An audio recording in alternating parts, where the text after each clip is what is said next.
सुनो ध्यान से। निकालो जल्दी, जिसके पास काम है निकालो तो। प्रश्नावली 1.1।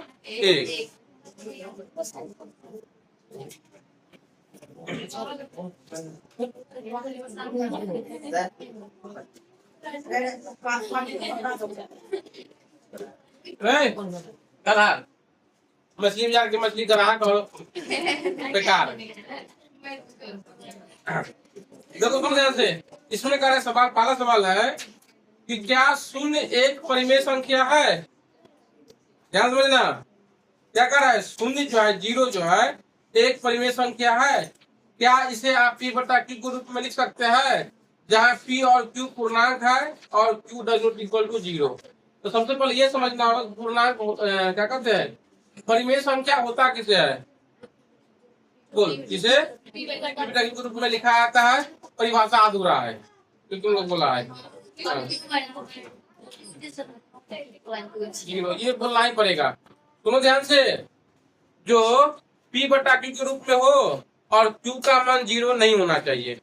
अगर बोल देगा मान लो पी बटा क्यू बोल देगा, तो ये अभी परिमेय संख्या नहीं होगा। इसमें क्या करना पड़ेगा, बोलना पड़ेगा बट का मतलब लेकिन Q does not equal to zero. इतना बात बोल देगा तब क्या हो जाएगा परिमेय संख्या। बात समझ में आ गया? जैसे मान लो यहाँ पर 5 कर देंगे, आप बटा में कर देंगे जीरो, ये परिमेय संख्या नहीं है।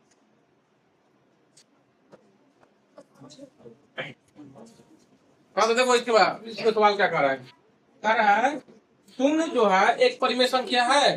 बताओ तुम लोग, शून्य क्यों नहीं है परिमेय संख्या? शून्य मतलब क्या, जीरो। इसके नीचे में कितना कुछ नहीं था, एक। इसमें पी का मान तो ठीक है जीरो है, चल जा सकता है, लेकिन क्यू का मान जीरो नहीं हो सकता है ना। क्यू का मान यहाँ पर जीरो तो नहीं है, एक है। बस में है, जिसकी बटा में कुछ उसकी बटा में कितना होता है, एक है। इसमें क्या लिख देंगे, पहले यही पूछ रहा है कि शून्य जो है परिमेय संख्या है, तो क्या लिख देंगे, हाँ लिख देंगे, हाँ शून्य परिमेय संख्या है। फिर कह रहा है क्या इसे पी बटा क्यू के रूप में लिख सकते हैं? तो लिख सकते हैं, लिख देंगे, हाँ इसे पी बटा क्यू के रूप में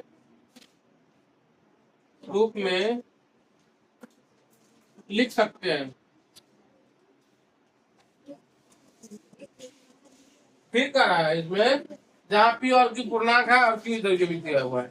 अब देखो तुम लोग पढ़ा भी है, यहाँ भी पढ़ा था, भारतीय बोर्ड में पढ़ा था, स्कूल में जाके पढ़ा है। अब कह रहा है दो संख्याओं के बीच में अपरिमेय संख्या निकालने के लिए।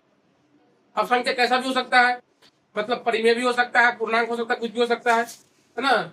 इसमें दिखा देते हैं हम यहाँ पर तीसरा, कह रहा है 3/5 और 4/5 के बीच कितना, 5 परिमेय संख्या निकालने के लिए कहा है।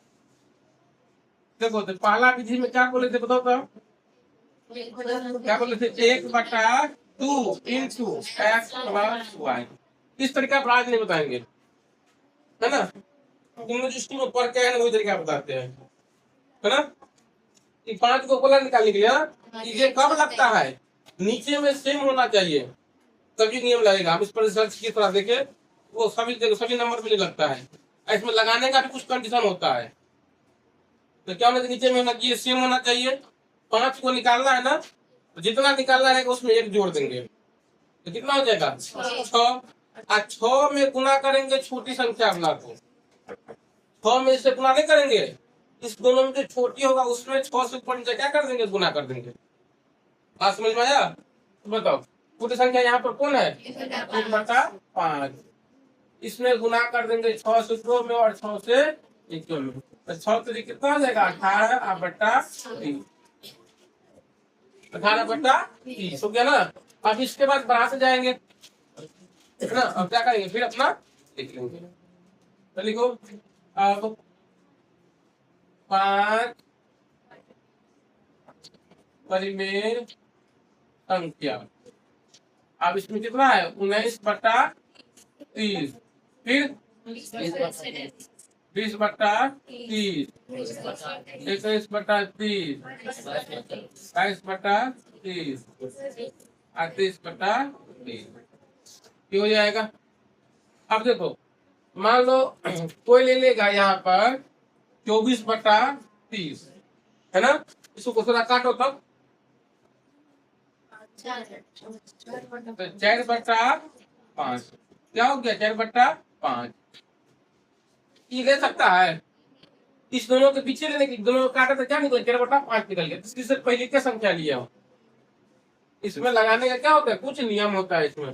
तो सबसे पहले क्या बताया इसमें, नीचे वाला आपका नीचे वाला बट्टा में सेम होना चाहिए, और जितना निकालने के बोलेगा उसमें एक बढ़ा करेंगे, आप गुना करेंगे छोटी संख्या से। इस पर हम लोग तुम लोगों को सवाल दे देते हैं बना के लाना, तो अभी हम पूछ लेते हैं, टाइम बचा हुआ है। एक सवाल है 4/3 और 3/4 के बीच 3 परिमेय संख्या, 3 परिमेय संख्या बताओ। अभी डायरेक्ट ये नियम नहीं रहेगा, पहले क्या होगा इसमें, आपको हर पहले समान करना पड़ेगा। अच्छा दोनों है, अच्छा दोनों है, देखो ना ये भी समान कर देते हैं, हर हर एक कर देते हैं। बताओ हर जितना दिया है दोनों को लघुत्तम कर लेंगे तो कितना हो जाएगा 12, मतलब 3 और 4 का लघुत्तम लेंगे तो लगेगा नहीं, 3 × 4 बराबर कितना हो जाएगा 12। 4/3 है ना पहले संख्या, 3 से भाग करेंगे क्या बार में, 4 बार में लगेगा, 4 से ऊपर में गुना और 4 से नीचे में गुना, तो 16 कितना हो जाएगा 12 हो जाएगा। अब कितना फिर 3/4, 4 से भाग करिए क्या बार में 3 बार में, 3 से ऊपर में गुना और 3 से नीचे में गुना, 3 के 9/12। अब सब के नीचे 12 12 हो गया, इसका मतलब हर समान हो गया। अब ये वाला नियम लग जाएगा, है ना। बताओ कितना, 3 को निकालने के लिए जोड़ देंगे कितना हो जाएगा 4, 4 से किसमें गुना करेंगे 16/12 के 9/12 में, 9/12, 9/12 में 4 से ऊपर में गुना और 4 से नीचे में गुना, 9 से 36/48। अब देख लो इसके बाद, हाँ फिर परिमेय संख्या 37/48, 38/48, 39/48। ठीक है, सबसे पहले क्या करना पड़ेगा इसमें, हर को समान करना पड़ेगा। एक और सवाल देखो, 10 में दिया है, फिर 2 नंबर का सवाल कर रहा है 3 और 4 के बीच, है ना, 6 परिमेय संख्या, 6 परिमेय संख्या, अरे कैसे होगा, रुक जाओ, इधर से 4 को इधर नहीं बोलेंगे, है ना, और इधर 2 को 3 को नहीं बोलो, हाँ ये दोनों भी नहीं बोलेगा। बताओ इसके बीच में निकालना है 6 को परिमेय संख्या, बताओ कैसे करेंगे। इसके बट्टा में कुछ नहीं, तो बट्टा में कितना है, बट्टा में 7 है,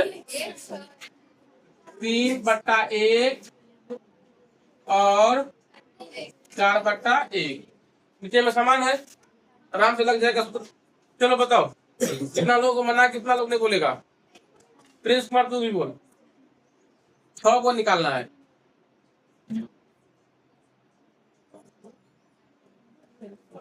क्या बोले बताओ ना, हाँ बोले थे 3 गुने कथी ला कर भी, नीचे में समान है तो देख लो, बस समान करने की जरूरत नहीं है, फिर क्या करके। अब बताओ क्या को निकालने के लिए कर रहा है 6 को, तो 6 में एक तुम्हें लोग बोलो, 6 में क्या करेंगे एक करेंगे, 6 को निकालने के लिए तो 6 में क्या करेंगे एक जोड़ देंगे, कितना हो जाएगा 7। हाँ तो 7 का गुना करेंगे, किसमें गुना करेंगे 3/1 में, 4/1 में, 3/1 में, 3/1 में गुना करेंगे 7 से, यहाँ भी गुना करेंगे 7 से, कितना हो जाएगा 21/7। अब आपको क्या निकालना है, तो परिमेय संख्या कितना हो जाएगा? 22/7, 23/7, 24/7, 25/7, 26/7। लिख गलिएगा, लिखा गए 27/7। 1 2 3 4 5 6 हो गया। अब करा इसमें सही गलत करने के लिए तो तुम लोग इसमें क्या खूब एक्सपर्ट है, सीधा उल्टा ना आंसर लिख देना कौन सही है कौन गलत है, ऐसे ही करता है नहीं। देख इसमें प्रत्येक प्राकृत संख्या एक पूर्ण संख्या है, इसको समझना पड़ेगा कि प्राकृत संख्या क्या है। बताओ तुमको प्राकृत संख्या क्या है? 2 से भाग। सुंदर कहीं का नेता गिनती की संख्या क्या बोलते हैं? प्राकृत संख्या। तुम ही बोलो फिर पूर्ण संख्या क्या है? बोलो जीरो लगा देना है, ठीक है ना। क्या करा? प्रत्येक प्राकृत संख्या पूर्ण संख्या है। देखो यहाँ पर 4 के पहला में प्राकृत संख्या